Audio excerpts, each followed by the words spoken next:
창세기 강의 46번째 시간 타락한 도시 소돔이라는 제목으로 같이 하나님의 말씀을 나누겠습니다. 이제 끓는 물에 개구리를 갑자기 집어넣으면 이제 뛰어나오지만 미지근한 곳에 물에다가 이제 개구리를 집어넣고 이제 서서히 가열하면은 그 개구리가 온도가 오르는지 모르고 이제 있다가 나중에 이제 삶아서 죽는다, 이런 얘기 들어보신 적 있으십니까? 굉장히 유명한 일화이죠. 이게 이제 흔히 말하는 삶은 개구리 증후군이라고 하는 이제 예화입니다. 우리가 이제 삶이 바뀌어지고 있고 달라지고 있는데 여기 안주하다 보면 나 죽는 줄 모르고 이제 거기 계속 있게 된다, 이제 뭐 그런 의미를 가지고 있는데요. 굉장히 널리 알려져 있습니다. 근데 제가 이제 이걸 설교의 예화로 쓰려고 항상 조사를 해보거든요. 조사를 해보니까 이게 이제 가짜 뉴스더라고요. 가짜 뉴스. 최근 생물학자의 연구에 의하면은 완전히 틀린 얘기예요. 하버드대 생물학 교수인 더글라스 멜튼이 실험을 했습니다. 근데 이제 찬물에 개구리를 넣고 온도를 가열하니까 적정 온도가 돼서 이제 뜨거워지니까 개구리가 놀라갖고 살라고 뛰쳐나간다는 거예요. 그러니까 이제 그 전에 실험들이 잘못됐다는 거죠. 또 이런 실험을 미국 자연사박물관의 조지 주구 박사도 했는데 똑같다는 거예요. 이제 개구리가 온도가 올라가면은 적정 온도, 이거 너무 뜨거워요. 그러면 살려고 뛰어나간다는 거죠. 그래서 이제 우리가 흔히 알고 있었던 이제 그 예화잖아요. 이제 흔히 이제 그 미지근한 물에 있다가 보면 개구리가 삶아 죽는다. 근데 이제 그렇지 않다는 것이 이제 알려져 있습니다. 근데 여러분 얼마나 웃깁니까? 이 미물이라도 자기가 죽을 상황이 되니까 어떻다는 거예요?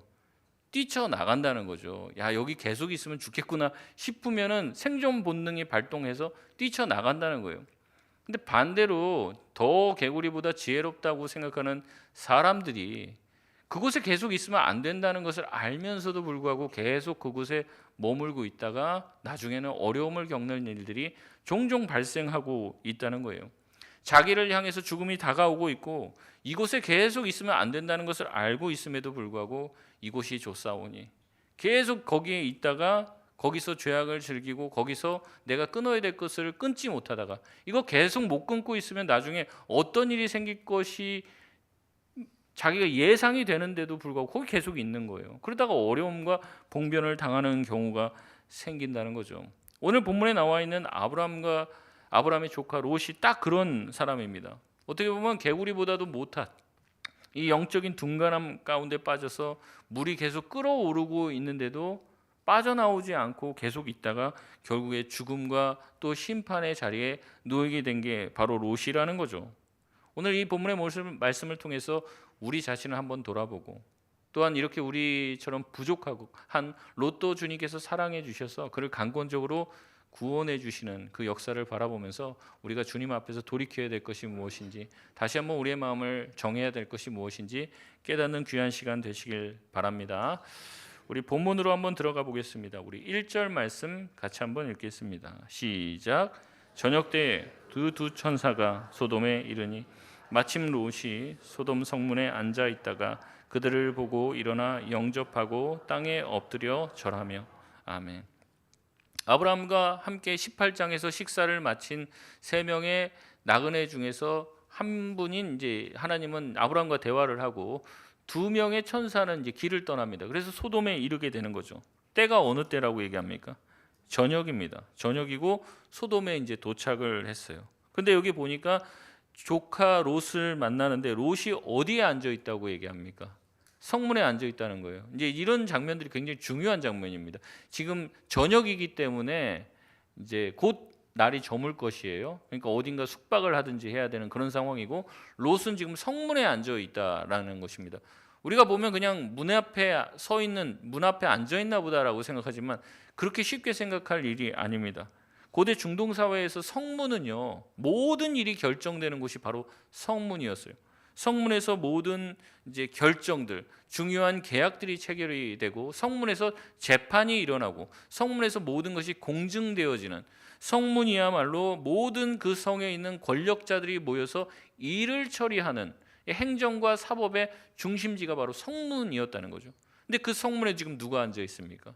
롯이 앉아 있다는 거예요. 그럼 롯의 지금 이 성에서의 지위가 우리가 이제 추측을 해볼 수 있다는 거죠. 롯이 이제 어떻게 보면 바깥에서 들어온 사람이지만 이 소돔이라고 하는 성에 잘 적응을 해서 이 소돔에서 많은 사람들에게 지지를 받아서 지금은 굉장한 상류층 그리고 권력을 가지고 있는 높은 자리에 올라가 있다는 것을 이 한 절만 봐도 알 수가 있는 것이에요.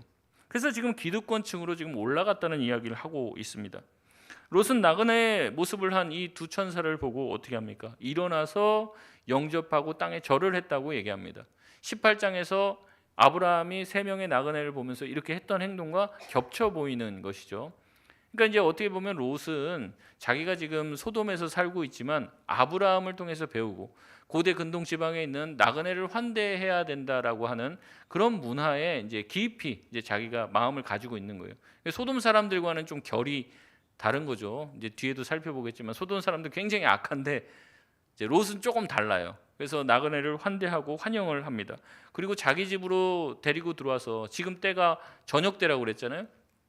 그러니까 지금 여기서 이렇게 돌아다니지 말고 우리 집에 가서 식사를 하고 주무셨다가 아침 일찍 일어나서 길을 떠나십시오 이렇게 이야기를 합니다. 근데 그런 이야기를 듣고 2절에 보면은 그 나그네들이 뭐라고 얘기합니까? 아, 괜찮다고 얘기하죠. 자신들은 그냥 이 밤을 그냥 길거리에서 보낼 것이다라고 얘기를 합니다. 3절에 롯이 어떻게 합니까? 아, 그러지 말라고 강권하여서 자기 집으로 끌고 옵니다. 자기네 집으로 나그네들을 설득해서 데리고 들어옵니다. 롯이 왜 그럴까요? 길거리에 이 사람들이 밤을 지냈다가는 어떠한 꼴을 당하게 될지를 롯이 아는 거죠.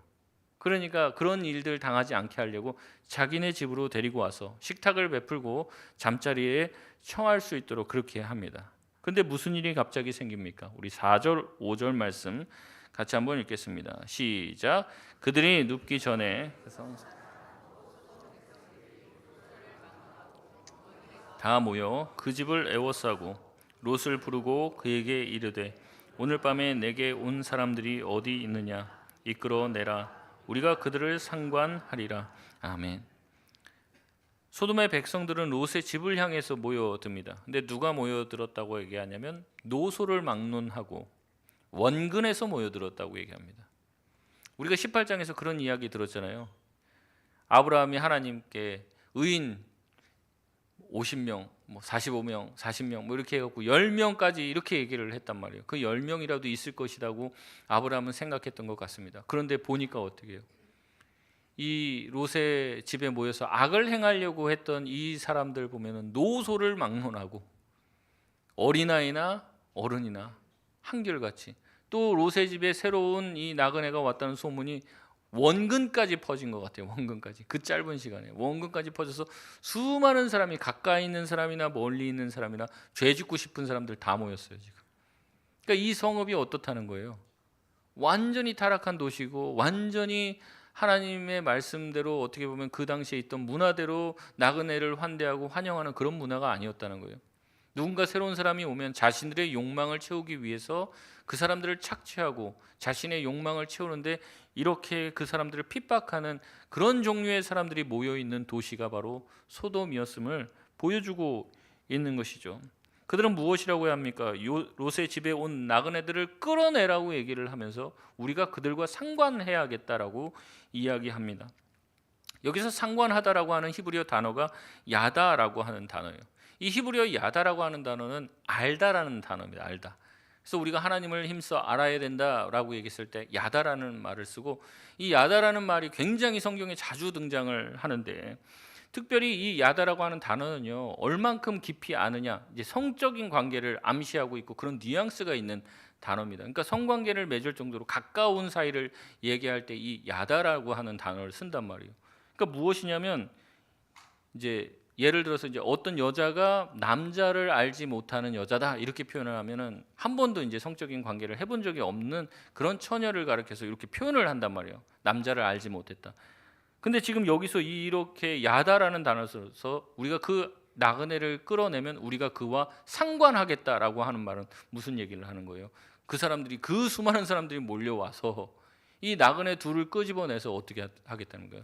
성적으로 그들을 유린하겠다는 그 얘기를 하고 있는 거예요. 그러니까 얼마나 이게 악합니까? 이 도시 사람들이 다 모여서 하는 짓이 이런 짓인 거예요.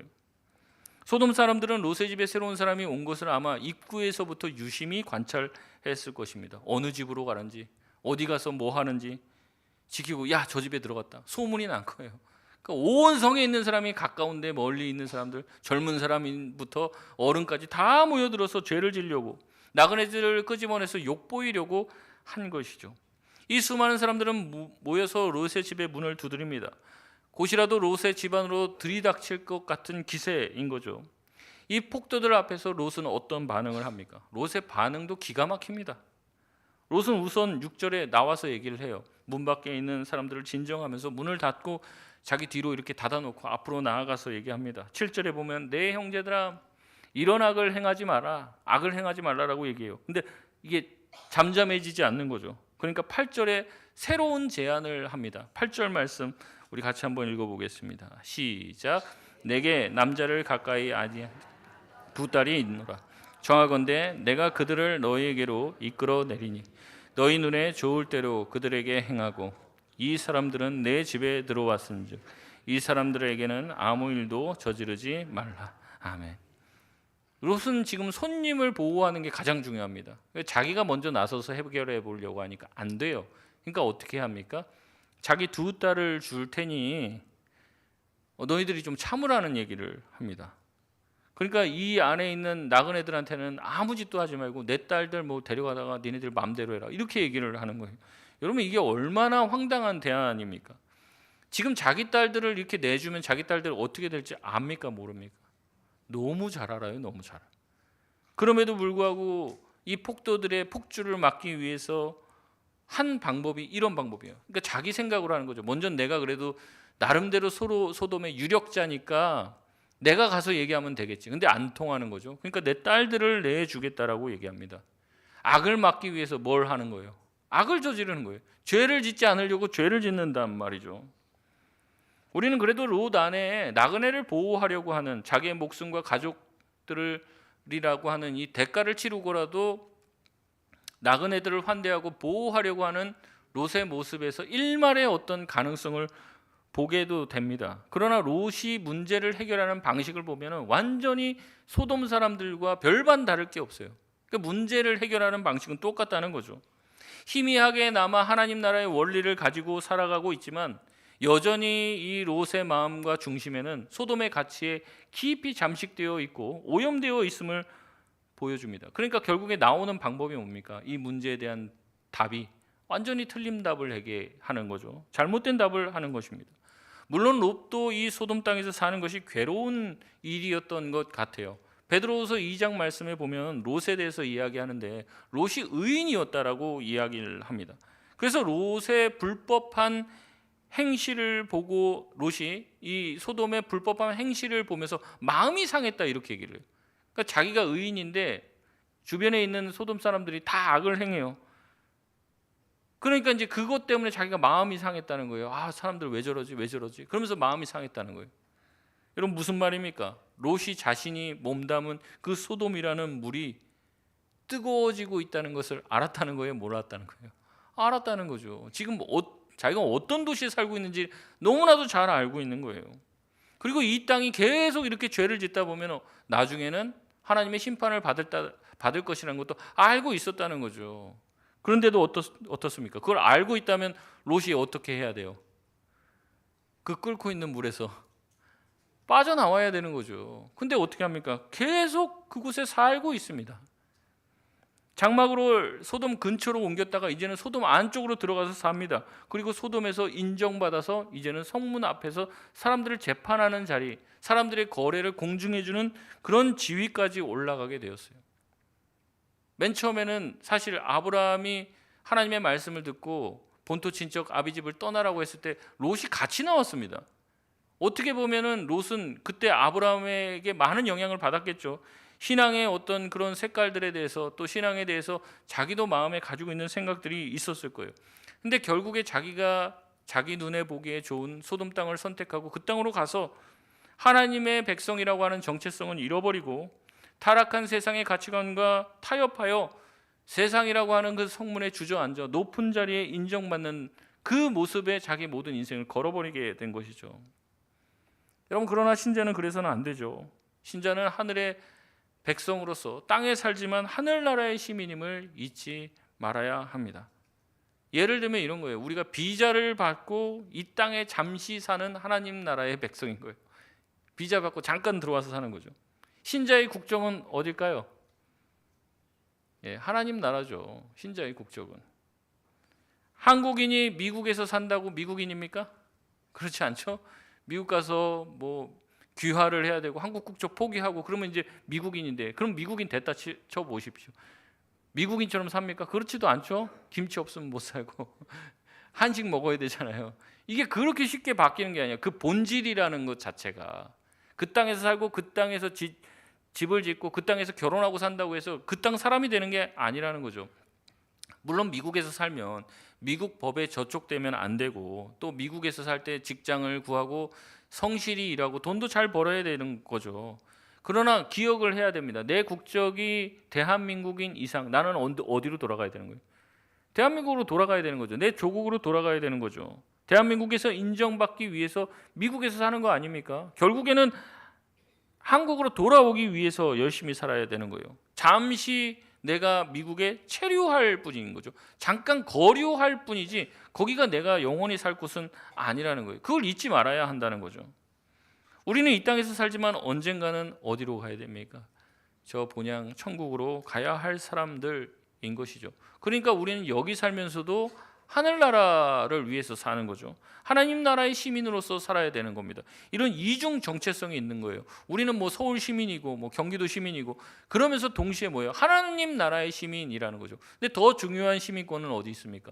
저 하늘에 있는 것이죠. 그 정체성을 잃으면 어떻게 됩니까? 동화되게 되는 거예요. 내가 사는 땅의 신분이 전부인 것처럼 생각하게 되면 땅의 일원이 되고자 내 모든 것을 다 쏟아붓게 됩니다.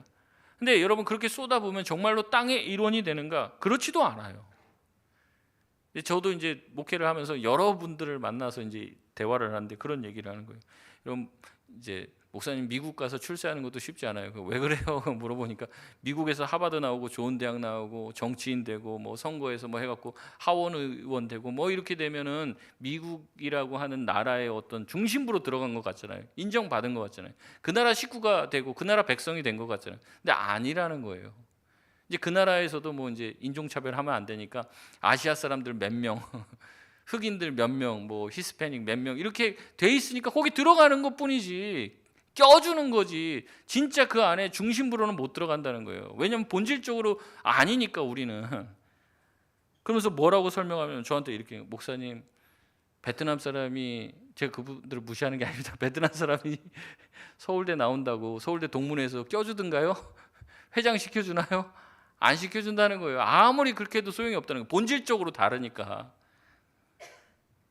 저는 이 본문을 보면서 묵상하면서 기가 찼습니다. 롯이 7절에 뭐라고 하냐면 롯의 마음이 그대로 들어가요. 7절에 보면 소돔의 폭도들, 지금 자기를 해하러 온 폭도들을 향해서 뭐라고 부릅니까? 형제들아, 이렇게 부르요. 롯은 그들을 뭐로 생각하는 거예요? 형제라고 생각하고 지금 자기가 바깥에서 들어왔잖아요. 이 소돔 사람들과 같이 되고 싶은 거예요. 지금 누가 누구의 형제입니까? 지금 자기 집에 쳐들어와서 곧이라도 문 다 때려 부시고 자기도 해하고 자기 온 가족들을 해하고 나그네들을 해하려고 온 이 폭도들이 어떻게 형제가 될 수 있습니까? 아직도 피하 구분이 안 돼요. 누가 적이고 누가 친구인지, 누가 가까이 해야 될 사람인지 알지 못한다는 거죠. 물론 그들을 진정시키기 위해서 형제들아 부른 것일 수도 있죠. 그러나 소돔 사람을 모르냐는 거예요. 이 롯이 소돔 사람들. 이렇게 좋게 말한다고 이 사람들 들을 사람들입니까? 안 들을 사람이에요. 그렇게 해도 달라지지 않아요. 어떻게 그들에게 호의를 바랄 수 있습니까? 그들은 자신의 욕망이 채워지기 전까지는 절대 멈추지 않을 사람이라는 것 롯도 너무나도 잘 알고 있는 거예요. 그런데도 불구하고 뭐라고 불러요? 형제라고 부르는 거죠. 근데 소돔 사람들은 롯을 형제라고 안 부릅니다. 진짜 형제이며 혈육인 사람이 누굽니까? 롯에게서는 아브라함이잖아요. 아브라함을 떠났습니다. 자기 눈에 보이기 좋은 소돔 땅으로 가서 소돔의 형제가 되고 싶었습니다. 그 결과는 무엇입니까? 뻔하죠. 결국엔 멸망이고 끝이 좋지 않을 것이라는 것을 자기도 직감했는지도 모릅니다. 그 소돔 땅에 갔다가 이미 한 번 고초를 겪었습니다. 끝이 어떻게 될지 롯도 모르는 것이 아니에요. 그럼에도 불구하고 소돔이 주는 그 달콤함에 빠져서 그 물이 끓어오르고 있는데도 불구하고 냄비를 빠져나오지 못하고 있는 것이죠. 롯은 자신의 방식으로 폭도들을 말리려고 새로운 제안을 했지만 아무짝에도 소용이 없습니다. 폭도들은 이제 더 화가 나서 이야기합니다. 우리 9절 말씀 같이 한번 읽겠습니다. 시작. 그들이 이르러 너는 물러나라. 또 이르되 이 자가 들어와서 거류하면서 우리의 법관이 되려 하는도다. 이제 우리가 그들보다 너를 더 헤아리라 하고 롯을 밀치며 가까이 가서 그 문을 부수려고 하는지라. 아멘. 정말 얼마나 웃깁니까? 롯은 이 사람들을 뭐라고 불렀다고요? 형제라고 불러요. 근데 이 사람들은 뭐라고 얘기합니까? 이자가 들어와서 여기서 거류하면서 감히 우리의 법관이 되려고 하는구나. 좀 열심히 하고 뭐 구제도 하고 뭐 했겠죠? 그래서 좀 아이고 괜찮네. 그래도 밖에서 들어온 사람 치고 괜찮네. 그래서 좀 인정해줘서 자리 하나 줬더니만 지가 우리 형제가 된 줄 알아? 건방지게 어디서 들어와서 그 얘기를 하고 있는 거예요. 소돔 사람들이 지금. 네가 뭔데 우리의 행동을 악이라고 규정을 하느냐? 네가 법관이냐? 유죄 무죄를 네가 결정하냐? 네가 여기서 거류하는 거류자이면서 네가 나를 판단하느냐? 롯은 그들과 형제가 되고 싶었습니다. 소돔인들처럼 되고 싶었어요. 그러나 소돔인들은 롯을 그렇게 받아들이지 않습니다. 너는 거류자다, 임시체류자다 이렇게 얘기를 하는 거예요. 그런 주제에 네가 왜 나서느냐 말을 합니다. 여러분 롯의 모습을 보십시오. 소돔 사람처럼 되고 싶지만 소돔 사람이 됩니까 못 됩니까? 못 돼요. 그러면 처음에 나그네 봤을 때부터 그렇게 하면 안 되죠. 소돔 사람들처럼 했어야 되죠. 나그네를 요구했을 때 어떻게 해야 됩니까? 나그네를 끄집어내 줬어야지 소돔인이 되는 거예요. 근데 롯은 그렇게 못해요. 온전히 하나님의 백성으로 살지도 못하지만 온전히 소돔인으로 살지도 못합니다. 이게 롯의 비참한 상태인 거예요. 이러지도 저러지도 못합니다. 반푼이죠, 반푼이. 본질적으로 다르게 적극적으로 소돔인이 되지도 못합니다. 우리가 그렇잖아요. 뭐 교회 다니니까 막 죄도 그냥 대놓고 막 짓고 막 대놓고 막 거짓말 뻔뻔스럽게 하지도 못해요. 마음이 찔리니까. 그렇다고 와 거룩하게 삽니까? 그것도 아니에요. 소돔을 떠나서 하나님만 의지하고 광야로 나아갈 정도로 이 롯은 담대하지는 못해요. 소돔이 너무 좋죠. 소돔을 버릴 수는 없어요. 근데 소돔에 계속 있으면 또 안 될 것 같아요. 이걸 알아요. 모르는 게 아니에요. 근데 계속 거기 있는 거죠, 지금. 거기서 인정받아서 거기서 높아지고 싶은 마음을 가지고 있는 거죠. 우리는 어떻습니까? 우리는 온전한 신자입니까? 아니면 롯과 같은 모습을 가지고 있습니까? 이도 저도 아닌 애매모호하고 어정쩡한 모습으로 살고 있지는 않습니까?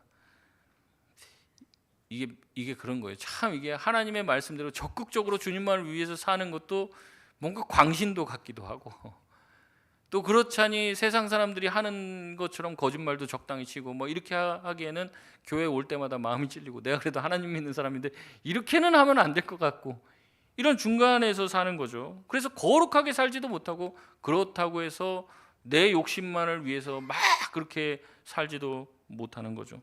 세상과 하나님 사이에서 머뭇머뭇하며 이루지도 저루지도 못하는 롯과 같은 모습. 그렇게 신앙생활하니까 어때요? 괴로운 거예요. 괴로웠고. 롯이 괴로웠대잖아요. 소돔에서 살면서 괴로웠다는 거예요. 야 이거 아닌데.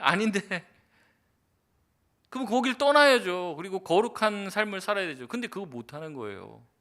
근데 여기 있으면서 다 주변이 죄 짓고 있으니까 그거 보면서 마음은 상하는 거예요. 물이 끓어오름을 느끼고는 있어요. 그 뜨거워지고 있어요 지금. 계속 버티는 거예요. 나중에는 좀 식어질래나 이러면서. 여러분 근데 버티는 것이 사는 길입니까? 그렇지 않죠. 빠져나와야 합니다. 고민하고 시간 끈다고 될 일이 아니라는 거예요.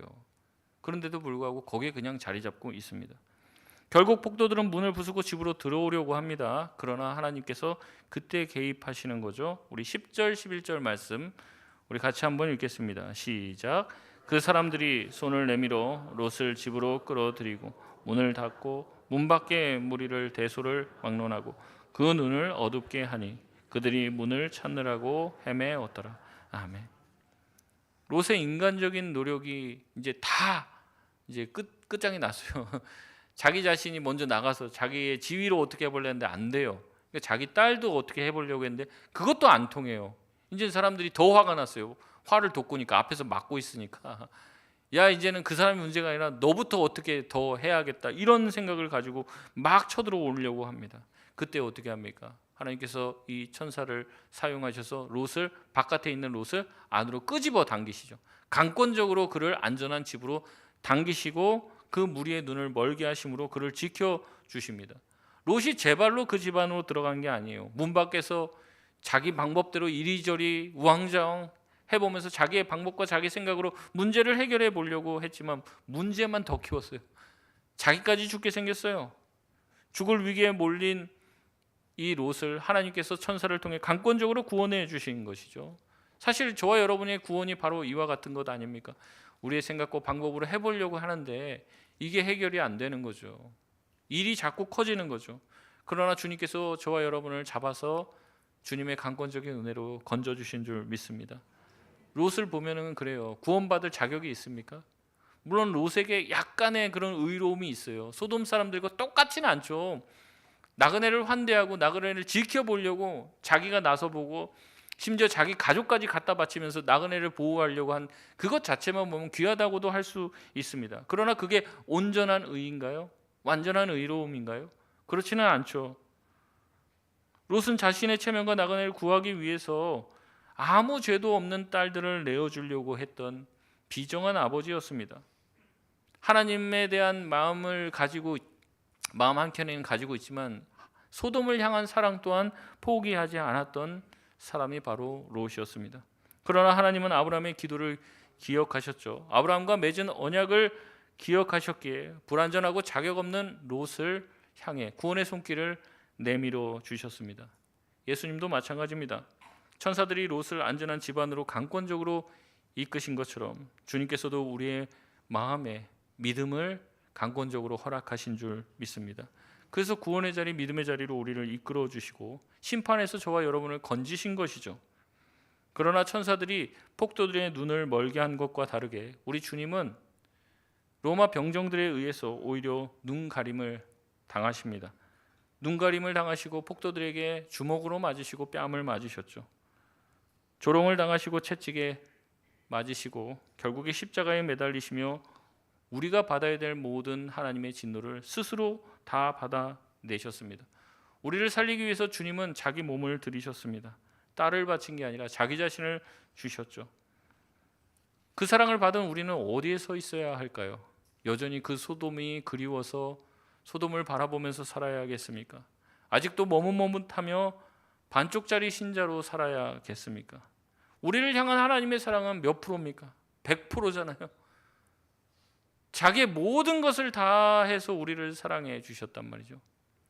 우리는 주님을 어떻게 사랑하고 있습니까? 아직도 오락가락하며 적당히 하나님 반, 세상 반, 이 땅에서도 잘 먹고 잘 살아야 되겠고 하나님 나라도 가야겠고. 주님은 오늘도 우리에게 이 본문을 통해서 말씀하십니다. 우리가 마음을 정하라는 거예요. 마음을 정말 하나님께로 향한 마음을 정하려면 바로 정하고 거룩하게 살아야 되는 거죠. 주님의 나라를 위해서 살아야 되는 거죠. 물이 끓고 있는데도 왜 그쪽에다가 발을 담그고 있냐고 이야기합니다. 저와 여러분이 끊어야 될 것들, 그만해야 될 것들이 있다면 어떻게 합니까? 그만하셔야죠. 이제 언젠가는 끊을게요. 언젠가는 그만할게요. 지금 물이 끓고 있는데 계속해서 그렇게 죄짓고 가다가 그 결과가 어떨지 뻔하지 않습니까? 내가 했던 모든 것들이 다 드러나게 되면 어떻게 우리가 얼굴 들고 살 수 있겠습니까? 우리가 그만해야 되는 거죠. 돌이켜야 하는 거죠. 거룩한 삶으로 가야 하는 것이죠. 지금 하나님께서 저와 여러분에게 말씀하고 있는 것 아닙니까? 마음을 정하실 수 있길 바랍니다. 더 이상 고민하지 마시길 바랍니다. 주님이 기뻐하시는 삶을 사시길 바랍니다. 마음을 계속해서 다음으로 미루지 마세요. 하나님을 위해서 살겠다는 마음을 다음으로 미루지 마시고 내년으로 미루지 마시라고요. 주님이 기뻐하시는 삶을 오늘 살겠다고 결단할 수 있는 저와 여러분 다 되시길 바랍니다. 말씀을 맺겠습니다. 롯은 소돔의 온기를 사랑한 나머지 물이 임계점에 도달했음에도 불구하고 스스로 빠져나오지 않습니다. 결국 그대로 있으면 멸망하기에 하나님께서는 천사들을 사용하셔서 롯을 끄집어내십니다. 스스로 냄비에서 못 나오니까 주님께서 끌어내신 것이죠. 저와 여러분도 그렇게 구원받지 않았습니까? 믿음 없는 우리에게 주님이 믿음을 허락해 주신 줄 믿습니다. 그렇게 구원받았습니다. 구원받았단 말이죠. 그러면 어떻게 살아야 돼요? 구원받은 하나님의 백성대로 그런 백성답게 살아야 하는 거죠. 여기가 좋사오니 이 땅만 바라보면서 살아서 되겠냐는 거죠. 우리가 가야 될 곳, 우리의 소속이 어딘지 다시 한번 기억하시기 바랍니다. 이제는 우리가 이 땅에서 거류민으로 살아야 돼요.